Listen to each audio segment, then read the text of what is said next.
gitu. Sampai sekarang masih oke, kalau mau ketemu bapaknya, mau ngajak jalan, mau apa, saya bolehin. Saya masih okein. Ini talk show, bukan podcast.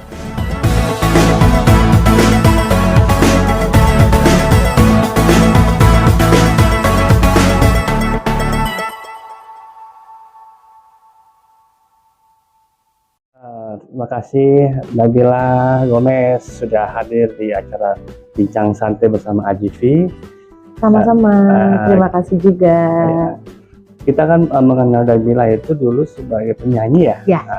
Boleh ceritain sih awal mula terjun di dunia entertain, karena sebelumnya kita pernah jadi penyiar gitu loh. Boleh dijelaskan? Oke, awal mula aku jadi terjun di dunia entertain sebenarnya dari umur 6 tahun. 6 tahun itu sudah jadi penyiar radio RRI di Surabaya, terus nge-host juga di TVRI Surabaya. Jadi host, ya. Dan kebetulan dulu awal mula juga berawal dari lomba-lomba dulu, lomba anak-anak, dan akhirnya menang di salah satu lomba nasional ya, juara satu nasional. Dan kebetulan hadiahnya waktu itu Kenapa itu? Kenapa? Event, di Surabaya waktu itu udah lama banget ya, waktu aku umur 6 tahun lah. Itu udah masih 6 tahun, 7 tahun. 7 tahun, Event besar lah, event Surabaya ya. Oh gitu. Dan itu yang menang juara satu dapat hadiah, dapat bukan single, album jatuhnya. Dibikinin album. Satu album. Karena jurinya ada pencipta lagu dari Jakarta, Om Anima Panjalos waktu itu. Jadi di situ barengan tuh akhirnya recording satu album sama siaran radio juga di RRI. Terus habis itu nge-host juga di TVRI. Waktu itu di acara anak-anak semua. Jadi aku dulu seangkatan sama Joshua Suherman, Tasya Kamila. Aku adalah anak gembala itu. Cuman kan mereka udah domisilinya di Jakarta. Tapi kalau aku kan domisilinya masih di Surabaya waktu itu. Jadi nyanyi, nge-host, siaran itu jalannya jadi bareng gitu dari kecil. Oke. Berarti udah pernah banyak perjalanannya panjang juga ya, dari kecil 6 tahun sampai 7 tahun, dan pernah juga ikut lomba dan menjuarai juga. Artinya emang bakat dari kecilnya itu sudah ada. Itu dari mana sih, orang tua kah, dari bapak kah, atau ibu gitu? Kalau dibilang bakat, kayaknya saya tidak ada turunan darah seni ya, karena orang tua semua pegawai negeri, kerja kantoran, saudara-saudara juga kuliah, teknik, terus juga kayak dari mana darah seni mengalir? Ya. Mungkin dari nenek moyang atau dari tante atau dari saudara mungkin. Cuman almarhum papa sih memang seneng nyanyi, penikmat musik, penikmat aja ya, dan penikmat musik dangdut. Waktu itu, cuman aku kan masih idealis ya, zaman itu kan masih pop anak-anak kayak gitu. Jadi belum kepikiran tuh sampai situ. Artinya kan bilang suka lagu pop, akhirnya larinya ke dangdut itu karena tujuannya untuk papa almarhum karena suka dangdut, atau memang ada dari produsernya yang mengajak untuk nyanyi dangdut gitu? Nah, pertanyaan bagus nih. Apa ada dari almarhum papa atau enggak ada? Karena aku sebenci itu dengan dangdut. Iya, dulu kan begitu. Aku sebenci itu dengan dangdut. Jadi sejijik dan seanti itu dengan dangdut. Sebenarnya kenapa dangdut? Karena memang 2014 lah, begitu udah pindah Jakarta, dari Surabaya pindah Jakarta, SMA aku pindah Jakarta, itu juga berawal bukan dari dangdut. Aku ikut ajang pencarian bakat X Factor ya. Zamannya Fatin waktu itu aku masih berpop pria lah, masih pop. Cuman ya coba wedding singer juga, segala macam dicoba lah. Cuman perjalanan pop ini memang tidak terdengar gaungnya, gitu. belum sama sekali tidak terdengar. Terus juga aku sempat nge-host juga di MNC TV. Untuk bawain host traveling waktu itu, karena aku kuliahnya juga kebetulan di London School of Public Relations di Jakarta, dan dosen aku kebetulan juga salah satu pegawai MNC, makanya kayak oke, kamu coba casting bla bla bla. Dan akhirnya sampai di titik ada suatu label rekaman, habis dari X Factor itu kan pasti ada tawaran banyak nih, produser apa segala macam, banyak tawaran. sampai pada satu titik ada sebuah label yang menyodorkan lagu dangdut. Bukan yang pertama sih, udah banyak banget yang kasih lagu dangdut. Dari dulu aku tolak terus, karena aku mikir kayak masa sih jauh-jauh dari Surabaya terus ke Jakarta jadi pilih dangdut gitu kan. Wah, apa kata orang, apa kata teman-teman kuliah, apa kata saudara-saudara di kampung halaman gitu kan. Oh no gitu. Cuman apa yang bikin aku jadi mau di dangdut bukan karena almarhum papa, bukan karena sodoran dari label, just because karena aku ada suatu off air waktu itu, aku lupa ya tepatnya di mana off airnya, lagi bareng sama Noah, band Noah, ada gestarnya dia Noah, dan aku jadi kayak penyanyi pembukanya lah. Gitu. Aku di situ ada sekitar 3-4 lagu sebelumnya itu. Terus setelah itu baru Noah. Ketika audiens ditanya, ini udah 4 lagu nih, masih mau nambah lagi apa enggak? Dangdut apa Noah? Jawabannya dangdut. Dangdut apa Noah? Noah apa dangdut? Dangdut. Noah loh. Siapa sih yang gak tergila-gila sama Babang Ariel? Ya kan? Aku pun juga tergila-gila gitu. Maksudnya sebuah band legend Noah bisa maksudnya dengan audiens yang bikin aku melek, yang bikin aku sadar, yang aku bikin melek itu karena audiens sebenarnya. Disitulah karena dari over karena dangdut itu sebegitu magicnya, sebegitu bisa menghipnotis sebuah pertunjukan audiens, semuanya itu yang bikin aku jadi kayak wah ini gila sih dangdut ini emang. Ya udah setelah dari situ besoknya aku langsung tanda tangan sign kontrak dengan label tersebut yang menyodorkan lagu yang pertama single pertama aku di dangdut. Apa itu? Kupu Kertas. 2014 dengan TX Music. Nabila. Ya. Ini yang saya bertanyakan adalah nama Gomez itu muncul dari mana ya kan? Apa mungkin dari bapak orang luar atau ibu orang luar? Kita kan nggak tahu nih. Boleh jelasin nggak sih nama Gomez itu sendiri? Oke, kalau Nabila Gomez itu sebenarnya dari manajemen aku yang pertama banget, dari label manajemen aku yang pertama yang aku berdangdut itu dari tahun 2014. Karena saat itu kan lagi zaman-zamannya goyangan-goyangan tuh gotik, gobas, apalah gogo itulah ya gitu. Nah, terus manajemen bilang kamu masa Nabila aja sih namanya, kenapa nggak dikasih goyangan apa gitu, apa ya gitu. Nah itu sebenarnya sekarang jadi di kemana-mana tuh artinya, padahal awalnya ya Gomez aja Gomez gitu, dibilang goyang gerimis. Tapi karena aku orang Surabaya, orang Jawa kan nggak bisa ngomong gerimis kan gerimis, jadi Gomez gitu, jadi diplesetin gitu. Padahal tapi sampai saat ini ya Gomez terserah orang mau mikir apa aja, bisa goyang mesra, bisa semok, Gomez dibalik jadi semok gitu, ya apa aja terserah lah netizen dan orang mikir apa. Tapi dengan nama Gomez sendiri ada nggak sih yang lo rasakan beda? Kan kemarin itu kan di pop, di dangdut itu dengan nama Gomez itu jadi rame lah orang dikenal. Pasti. Seperti apa boleh jelasin? Begitu dapat nama Gomez, alhamdulillah ya.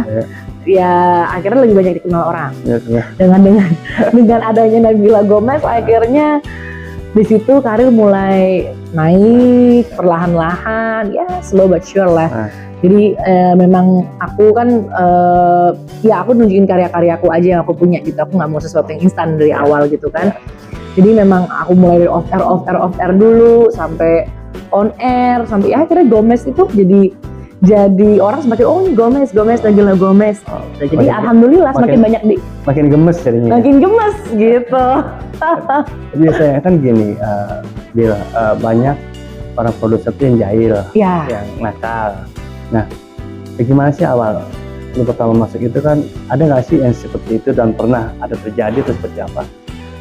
Sebenarnya sih kalau dibilang hal-hal kayak gitu nggak di dunia entertain aja ya.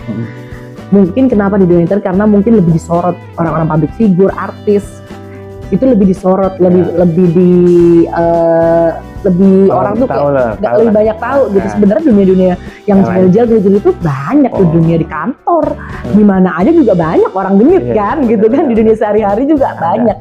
Itu tadi yang aku pikir mungkin karena pekerjaan kita begini makanya banyak disorotnya seperti itu. Cuman ya pasti ada aja lah, ada aja. Apalagi kita over keluar kota ke daerah-daerah.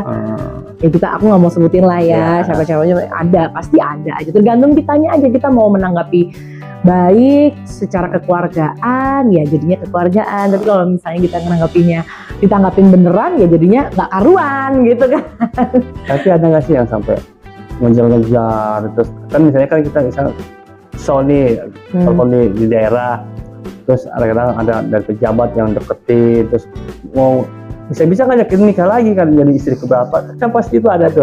Nah godaan itu seperti apa sih yang kamu rasakan? Banyak sih. Ya jadi sepengalaman aku yang sudah yang seperti itu biasanya aku arahkan ke lebih kekeluargaan. Jadi misalnya ngasih sesuatu, ngasih misalnya kita dikasih something lah ya, dikasih something, jadi aku bales. Aku bales juga, kayak aku kirimin misalnya dari Jakarta nih ini khasnya, atau enggak aku dari Surabaya, aku balikin dengan dari segi kekeluargaan aja. Jadi itulah aku tanggap. Jadi kita tetap baik kan. Kadang orang kan kalau ditolak langsung gitu kan jadi kayak ntar besok gue nggak mau pakai lagi nih job apa segala macam. Jadi itulah selama ini yang aku udah jalanin adalah aku lebih lebih pengen ada chemistry-nya sebagai klien juga harus terjalin, tapi juga dibangun lah itu sama-sama kayak saudaraan aja ya, gitu. Kayak kita silaturahmi tetap ya. Gitu. Setelah perjalanan waktu kan sempat cerita bahwa Nabila menikah nih. Iya, kemarin. Aku boleh jelasin perjalanan pas menikah, terus tiba-tiba 2 tahun kemudian ada gosip lagi bahwa udah cerai. Nah itu gimana kejadiannya kan? Kayaknya cepet banget memanfaatkan, kayak orang bilang, wah manfaatin ini nih COVID nih. Gitu. Ya ada bener aja ada enggaknya. Jadi memang COVID itu ya semua lah ya, kita pasti merasakan gimana ekonomi kita ya, dampak ekonomi waktu COVID semuanya, nggak cuma sebagai artis doang, semuanya kayak pada turun semua. Gitu. COVID itu memang off air nggak ada, on air juga nggak ada. On air sih masih gitu karena kan masih ada pakai masker on air masih lah, oke sedikit kemarin. Cuman karena aku baru masuk label juga kemarin terakhir di Sony Music kan. Jadi nggak maksimal promonya, bikin single juga ya gimana mau jualan karena lagi COVID juga kan. Terus disitulah akhirnya aku memutuskan untuk ya udahlah daripada nggak ada kerjaan untuk apa, ada yang melamar saat itu, ada yang mau niat baik, kenapa ditolak? Aku pikir ya mungkin dia orang satunya yang bisa mengisi hidup saya, dan aku juga udah mikir umurnya udah cukup umur. Terus juga kerja sudah alhamdulillah sudah kemana-mana juga. Apa sih perempuan kan juga apalagi sih yang dicari. Masa ya mau kerja terus kan ujungnya di dapur gitu ya kalau perempuan ya. Mikirnya seperti itu saat itu. Memang nikah juga niatnya ibadah gitu. Ya. Memang kita lillahi ta'ala ibadah gitu. Cuman berjalan waktu. Ya, berjalannya waktu mungkin jodohnya sampai di situ. Saat itu kita tidak bisa berjodoh lama. Aku nggak pengen bongkar aib mantan juga. Yang jelas terlalu cepat kami untuk saling mengenal sehingga dalam perjalanan itu banyak yang terjadi sampai akhirnya saya memutuskan untuk mending sudah aja lah daripada diteruskan jadi tidak sehat. Jadi nggak sehat. Tidak nyaman juga di rumah ya. Akhirnya pengen keluar mulu akhirnya. Lebih pengen sehat aja, lebih pengen sehat batin, mental, karena kan sekarang banyak yang udah pada kena mental. Kalau anak-anak zaman sekarang kan kena mental. Tapi kan efeknya kan ke anak ya itu. Kalau udah ngomongin anak nih, dan mumpung masih kecil itu kan, artinya kan dia belum ngerti lah gitu. Artinya Anda ngasih perjanjian bahwa namanya itu kan masih ada untuk hak anak. Ya. Boleh diceritain nggak sih memang dia siap seperti apa? Karena kan tentunya apalagi anaknya perempuan ya kan, pasti akan ketemu orang bapaknya kan. Nah, artinya seperti itu, apakah ada komitmen bahwa bisa ketemu atau apa? Oh iya, kalau itu udah kita bicarakan dong pastinya. Sampai kami memutuskan untuk berpisah juga sudah pasti kita udah obrolin itu semuanya gitu. Kita udah komunikasiin dengan baik.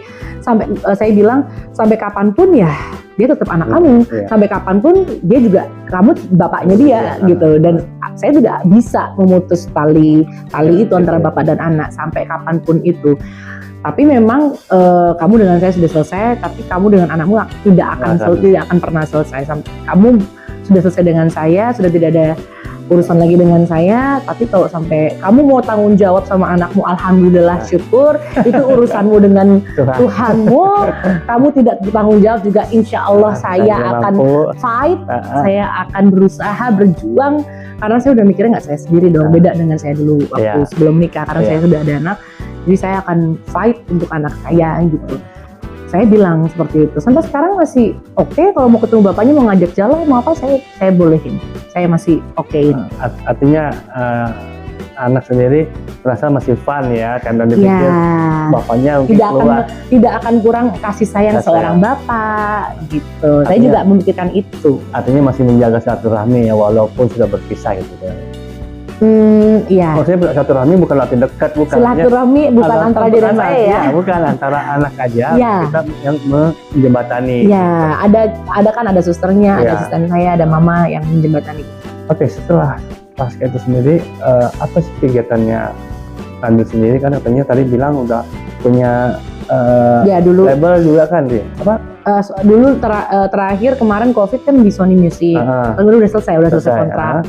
Kita punya itu sendiri juga ya, Pak, musik apa? Oh iya, dulu sempat punya usaha juga sebelum COVID, karena kan mikir kan dunia entertain sampai kapan gitu. Kalau kita kan mikirnya jauh ya, gitu, nggak cuma di dunia artis doang, kita harus punya ada sampingan-sampingan apa supaya tabungan ini berputar gitu ya.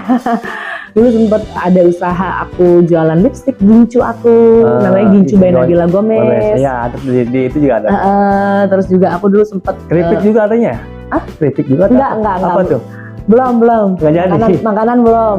Karena saya lihat keripik Gomez juga ada. Oh enggak, beda kali. Beda lagi ya. Okay, Aku dulu masih lipstick Gincu by Nabila Gomez, sama aku punya sekolah musik. Dulu karena kan aku seneng bermusik, aku seneng nyanyi, aku seneng anak-anak. Di mana? Pondok Indah. Oh, gitu. Sebelum COVID, aku udah sempet jalanin gitu. Namanya apa? Good Music. Oh. Memang aku nggak terlalu publish, memang aku intern aja. Pernah dengar juga sih ada Good Music itu karaoke kalau nggak salah. Bukan. Ada juga sekolah musik. Good Music namanya. Good Music itu di daerah Pondok Indah. Waktu itu aku sempat bikin dan ada tim-tim pengajaran juga. Sometimes aku juga sekali waktu aku ngajar dan emang untuk anak-anak aja gitu. Tapi ada orang tua yang mau belajar juga, kadang-kadang aku masih terima, kan nggak kenal umur, mau belajar kan bisa sampai berapa aja umurnya kan. Karena aku senang gitu kan, ini dunia musik, daripada maksudnya di sela-sela kesibukanku off air, on air, aku pengen bikin usaha tapi yang masih dengan passion aku gitu. Tapi ternyata karena COVID kan kemarin itu tutup akhirnya. Udah pada masing-masing udah buyar semua. Karena kan COVID nggak ada yang bisa boleh keluar ya kan, anak-anak juga nggak bisa. Anak-anak juga nggak boleh keluar juga, masih batasin untuk ngumpul ya berapa orang. Benar. Setelah itu ada lagi sih, misalnya kamu sendiri main sinetron nggak sih? Karena biasanya kan orang kalau udah nyanyi udah dikenal, mau coba-coba dengan acting. Iya. Pernah acting di mana? Nah, sebenarnya juga acting ini, main sinetron tuh bukan gede-gede aja. Dari kecil aku juga udah. Jadi sama tuh, siaran radio, nge-host jadi presenter juga iya. Nyanyi iya, acting pun juga iya di TVRI Surabaya juga waktu itu. Masih TVRI kan, kalau Surabaya kan cuma itu aja kan, kayak TVRI, SPO, JTV. Cuma itu aja gitu ya, itu aja kalau di Surabaya. Kenapa aku pindah ke Jakarta supaya lebih luas. Sebenarnya dunia itu sudah aku jajalin dari kecil semua gitu. Terus sekarang ini ada nggak sih keinginan juga ikut main acting? Udah kemarin kan yang waktu Ikatan Suami Takut Istri, zaman itu Ikatan Suami Takut Istri sama Sandi Syarif, Ibnu Jamil, terus kan ada kan suami-suami sama istri-istrinya gitu kan. Itu dulu zaman di SCTV waktu itu aku sempat main itu. Terus kemarin ada lagi sinetron komedi, sitkom gitu. Karena kan aku juga masih ada off air kan. Jadi kalau misalnya mau ambil yang kayak Ikatan Cinta yang itu mungkin aku yang memang udah fokus jadi pemain sinetron gitu kan. Ini sebenarnya ini juga jadi belajar aja gitu loh. Jadi semakin belajar kan, kalau semakin banyak pengalaman makin belajar lagi, diasah lagi kemampuannya. Terus yang kedua juga ada, aku pernah sitkom juga judulnya OBK, orang baru kaya, sama Mbak Asri Welas, sama Eli Sugigi. Sitkom juga. Sitkom juga ya. Sitkom juga. Spesialis sitkom berarti. Spesialis sitkom. Ditawarin juga dulu Jodoh Wasiat Bapak gitu tuh main sih kayak FTC Ya, gitu. itu kan cuma FTV. ya. Ya, kalau yang bener-bener sinetron yang istilahnya stripping ya. Ya. Kalau yang stripping sih ya itu Ketemu Sama Coklat Istri, Orang Baru Kaya waktu di RCTI, terus dulu sama Padi Reborn. Oh, Waktu ada Padi Reborn, Padi kan balik lagi. Kan dia bikin ya kayak ya short movie lah ya, film-film pendek lah ya. Itu aku juga jadi salah satu pemerannya di situ juga. Oke, terakhir ke depan apa sih yang Nabila inginkan, yang belum tercapai, yang ingin dicapai di nanti 2024 ini? Ya, yang jelas nggak muluk-muluk lah ya, karena sekarang aku baru balik lagi di dunia entertain setelah kemarin vakum, lumayan ya, tahun lebih lah ya aku vakum ya, karena kejadian kemarin yang menurut aku pengalaman berharga yang aku nggak bisa dapetin di mana-mana, nih pelajaran yang aku harus terima dan aku harus jalanin. Yang jelas aku harus bangkit lagi sekarang, aku mau balik lagi di dunia entertain. Doakan semoga aku masih bisa berkarya lagi. Amin. Minta doanya juga buat teman-teman supaya bisa jadi struggle, jadi strong mom, single parents yang bisa membahagiakan keluarga. Pastilah pengen kan, kita semua pasti bisa membahagiakan orang tua, karena selagi masih ada orang tua pengen banget, masih belum bisa membahagiakan orang tua. Yang jelas aku udah siap untuk berkarya lagi, nantikan single aku, mungkin bisa jadi album. Kan kalau sekarang kan aku bisa cover dulu nih, YouTube aku nih kan. Masih cover bisa dicek di YouTube-nya aku, Nabila Gomez Official. Ada ya. Ada, jangan lupa subscribe. Like, comment, subscribe Nabila Gomez Official ya. Doakan aja semoga aku nggak pengen muluk-muluk lah. Harapannya intinya aku mau fight lagi, aku mau berjuang lagi untuk anak. Yang penting sehat ya. Sehat itu penting, harus sehat. Kalau nggak sehat kita nggak bisa ngapa-ngapain. Mau bikin apapun tetap sehat. Bener nggak bisa ngapa-ngapain. Harus sehat kuncinya. Semua permintaan kita kalau kita nggak sehat tetap susah juga. Bener, itu penting kesehatan. Kita mau sekaya apapun, punya duit berapapun, habis kalau udah masalah sakit. Oke, terima kasih Nabila Gomez udah kasih waktu buat bincang-bincang ini. Sama-sama, terima kasih banyak.